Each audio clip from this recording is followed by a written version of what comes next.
Ang mabuting balita ng Panginoon ayon kay San Marcos, chapter 10, verse 1 to 7. Noong panahong iyon, tinipon ni Jesus ang 12 alagad at binigyan ng kapangyarihang magpalayas ng masasamang espiritu at magpagaling ng mga may karamdaman. Ito ang pangalan ng 12 apostol: si Simon na tinatawag na Pedro, at si Andres na kanyang kapatid, sina Santiago at Juan na mga anak ni Zebedeo, sina Felipe at Bartolome, si Tomas at si Mateo na publikano, si Santiago na anak ni Alpeo, at si Tadeo, si Simong Makabayan, at si Judas Iscariote, ang nagkanulo kay Jesus.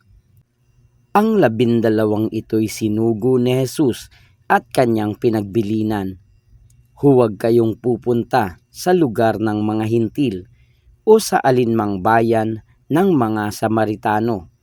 Sa halip ay hanapin ninyo ang mga nawawalang tupa ng sambahayan ng Israel. Humayo kayo at ipangaral ninyo na malapit nang maghari ang Diyos.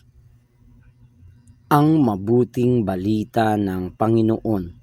Pinupuri ka namin, Panginoong Hesukristo.